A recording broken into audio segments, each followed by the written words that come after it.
Well, welcome everyone. I think this is going to be an interesting evening for all the lovers and all the haters. We'll see where you are at the end of this. I'm a local trader. I've currently got the Market Cafe relocating to Beaver Road where the old Santander building was. I'm also very passionate about Coalville Market. I've been there for 16 years and trading within the Market Cafe for 7, or coming up for 7. So this really is something I want to see. I want to hear everybody's views on whether you love it or hate it, what you think should be done. At the end, you might see me get a bit emotional because Aleks' presentation is amazing. And I did get emotional when I first seen it, didn't all back that up. But I'm going to try and explain a little bit about what Coalville Can is about. Coalville Can is communities and neighbours. So it's for all of you. It's not just for traders. It's not just for charities. It's for everyone. First one we've got is about connecting Coalville. So as you can see there, there's building a future in our area. To do that, we want to be able to work with Gilo and North West Leicestershire District Council. That'd be exciting to be able to work with that. We can all build a future that everybody wants then in the area. Supporting our neighbours to make their ideas happen. Well, that's unlocking potential, really. There's a lot of people that have got great ideas, but they don't know how or where they can make them happen. Growing communities from within. By building a neighbourhood community, you build other communities. So they'll go off and do their own little things. They find new friends, they find new groups they want to be a part of. They also find ideas they want to try and do as well. So that's part of that. Community wealth building. Now, to do that, we need the community involved. We need everybody involved. So that we can potentially purchase a building to be owned by the community, to be used by the community, and to give back to the community. So it's got to be a sustainable building, whether it's for businesses, play groups, meetings, karate, wall climbing, whatever. It needs to be sustainable. All profits then can be go back into the community. So you're building your economy in your local economy, which is what we really need to do, especially after the COVID that we've had. Sharing and learning with others. Now, some people may have some great ideas of what they'd like to do, but don't have the knowledge to be able to source what they need to source to be able to do what they want to do, whether it's a charity, voluntary type thing, or whether it's a business or a community group. So we're also there to guide people, help them and support them, really, because trying to do something like that can be quite scary. I know all about it with this new cafe, but it's all about supporting each other. Community-owned spaces and places. Well, as we've gone to grow the communities and the wealth building, by owning a building of some type, whether it be the market, hopefully it's the market, or we could do something else, by working with our local councils and Gilo, building that community space, then generates a wealth that we can put back into the community. But again, we need the community on board for this. Support for enterprise ideas and projects. I think I've already covered that, but we try to support whatever anybody wants to do and try and guide them in what they need to be looking at to reach their end goal, to get their idea working. There's quite a good platform for us to be supporting all of them. So the last one is connecting, supporting, sharing, always inclusive, always approachable. We like to think that we're all always approachable and we include everybody. We want to include everybody. Why should anybody be excluded from anything? No idea is a bad idea or a silly idea. It's an idea that you need to grow on. So by connecting people, supporting them. We always keep them included, and we're always approachable for them to do that. So that's what Coalville Can's about. Now we're going to go to some of the finances. This is the big thing. This is just on the market hall. We're estimating to refurbish it. This is roof, flooring, drainage, anything that's going to need, the infrastructure or anything that's going to need sorting out would possibly cost 2.5 million. I think that's a fair estimate. There is quite a bit of work that needs doing in it, but there are grants available for that. We've got local public work loans that are low interest, but we've also got grants from people like LLEP, the Lottery, Sports England. There's a lot of funding out there. There's loads. But we still need the community on board to be able to manage this. We've all got to pull together on this. And it'd be so good to get Gilo, who own Beaver Shopping Centre, and North West Leicestershire District Council connecting with us so we can all work together and build a better Coalville town. And then once we've done that, we can spread out Whittick, Thringston, wherever. But let's start with Coalville town because there's some great buildings there that we could use. By doing that, you are not only regenerating businesses, community feel, you're rebuilding and making Coalville back on the map. Let's make it a good place to come, a town that people want to come to. There's also community shares that can be done for that. So we could put a share out, we could have sponsorship. It can be a small amount, it can be a larger amount, and they can grow on that. If it's a larger amount, you can grow on that and get interest back on that. By putting all this in to make it the community-based area that we want and to make it sustainable, we're hoping then that the income that we could get per annum is around 105,000. This is based on a variant of higher charges and profit share.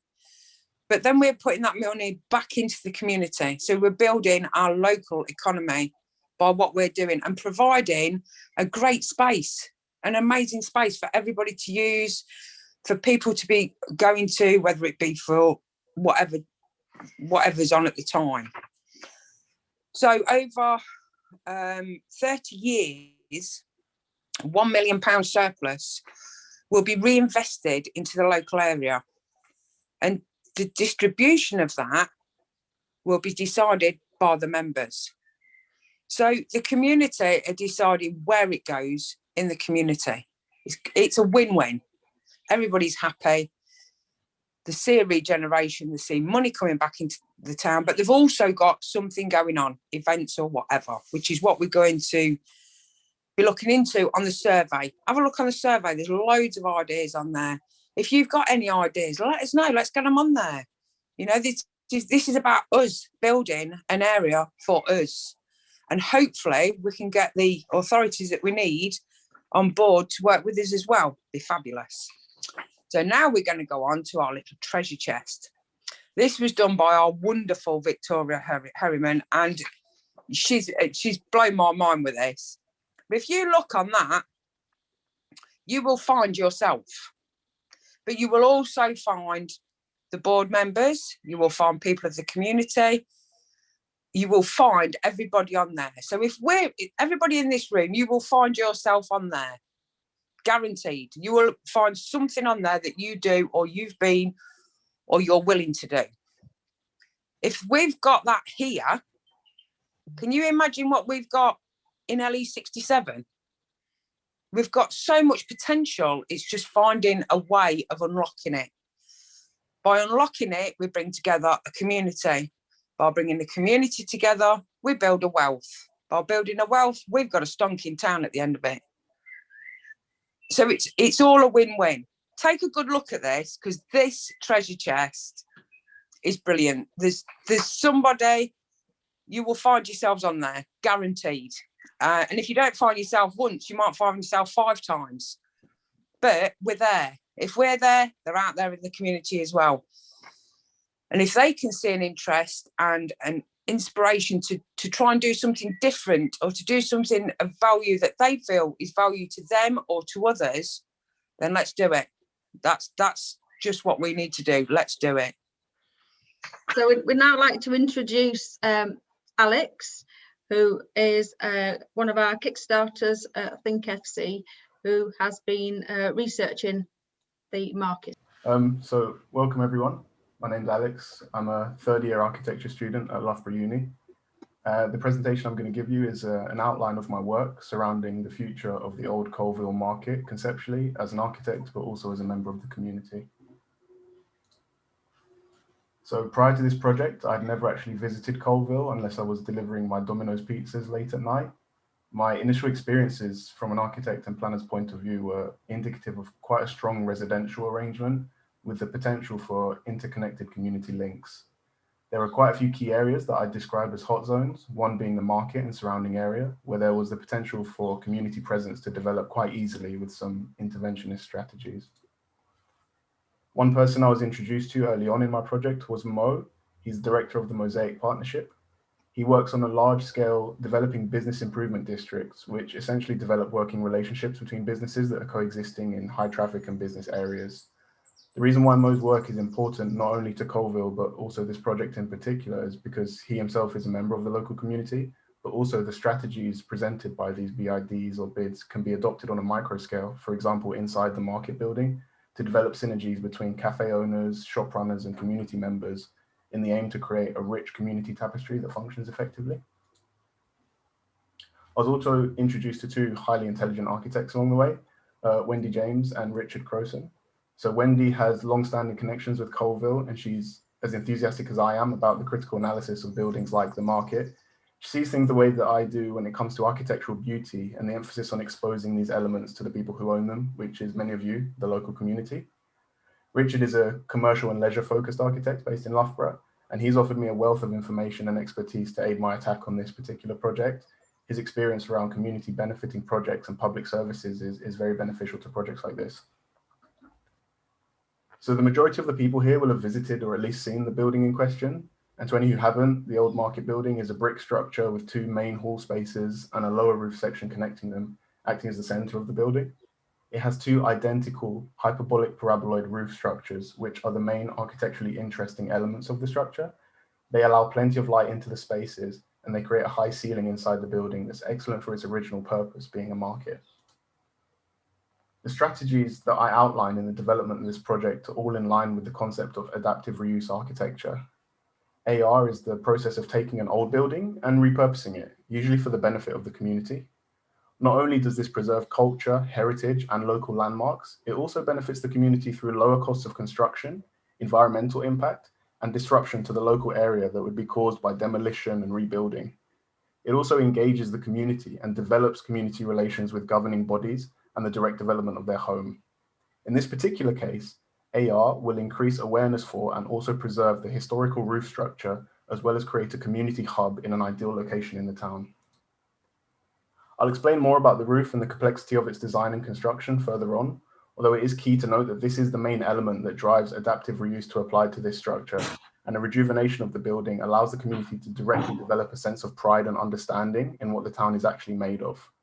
Financially, this is optimal as it reduces the cost of construction and materials, protects the environment from carbon impacts of demolition and rebuilding, and is more likely to lead to a resolved and universally accepted project, as new developments often strike controversy due to their profit motives. Now that I've explained the rough conceptual foundations, I'm going to take you through the research and development that I've done to develop a strong case for the further consideration of this approach. This diagram is a result of my investigations into the strength of the community in projects similar to this. I developed this model working in Liverpool, where I was tasked to design a visitor centre in an otherwise run-down and underappreciated area. It was a much more desperate situation than the one we face here, but the concepts are still applied. In both cases, it's clear that whilst approval from the council and investment from local businesses may be seen as mandatory and essential, they're wasted on a project that doesn't emphasise the involvement of the local community. Elements that are paramount to success include authenticity, accessibility, and a focus on well-being, all of which are priorities to the local community as they plan to use the space themselves. This, in short, is why the local community is so powerful in projects like this. The molding and refinement that can be achieved with community consultation far outweigh any planning permissions or capital. The site itself is advantageous and optimal for a community centre due to its location. The neighbouring Beaver Centre and Town Centre, they allow for optimal levels of footfall with a large parking area surrounding the site. Familiarity for the local community is high, with multiple access routes and high visibility all around the site.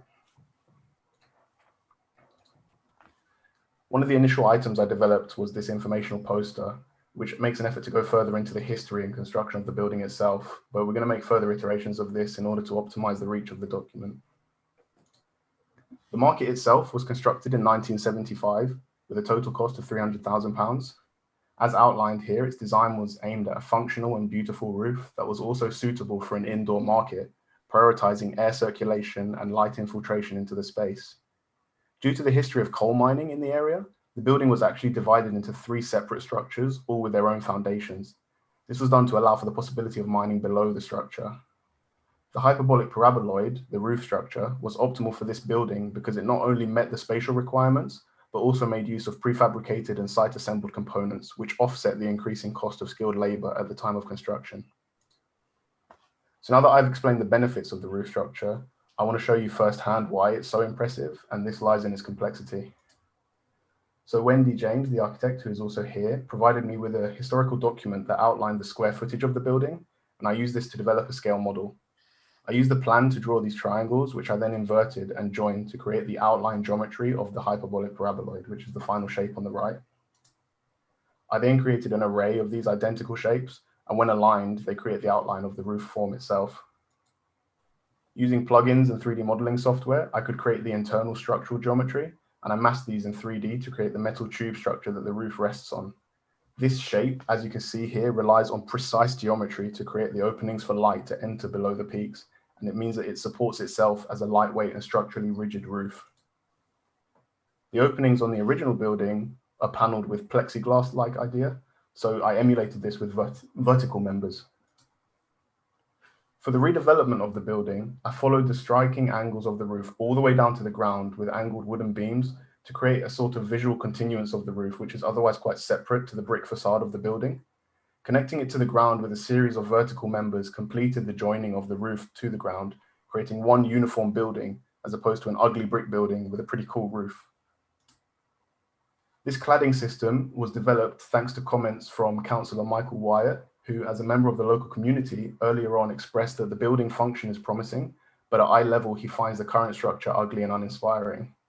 By using reclaimed timber and some tactically placed vegetation, I've developed one simple and cost-effective strategy to completely redefine the facade of the building and draw more attention to the structurally and architecturally impressive roof. So models and diagrams can be informative and interesting, but in my experience, a visualization is more emotive and thought-provoking. So there are endless possibilities for a cladding system, but I wanted to show you what the initial design that I sketched would look like in reality. It draws the eye naturally to the roof, makes use of vertical green spaces, and leads the pedestrian more softly to the open entrance of the space. Inside, I used minimally invasive procedures to revitalize the space with a budget-conscious and minimalist approach. I felt that a white roof with refinished beams will emphasize the structural complexity of the roof from the inside, showing the user exactly how the structure that they've noticed from the outside was achieved. The stalls around the outside have been opened up and are a standard layout to increase the uniform language of the space. The market halls are open plan and finished with hard and resistant flooring to withstand any large activities, including mobility scooter racing, which was a suggestion from Dina.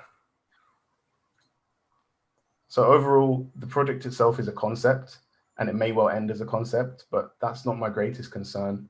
My aim with this project, presentation, and narrative was to not only show you that adaptive reuse is the future of sustainable design, but also that Coalville is the home to an architectural icon. And the only true failure here is a lack of awareness. Communities are extremely progressive and powerful when they operate healthily. But when there's a disconnect, buildings get demolished, flats are built, and heritage is swept under the rug. So thank you very much for listening.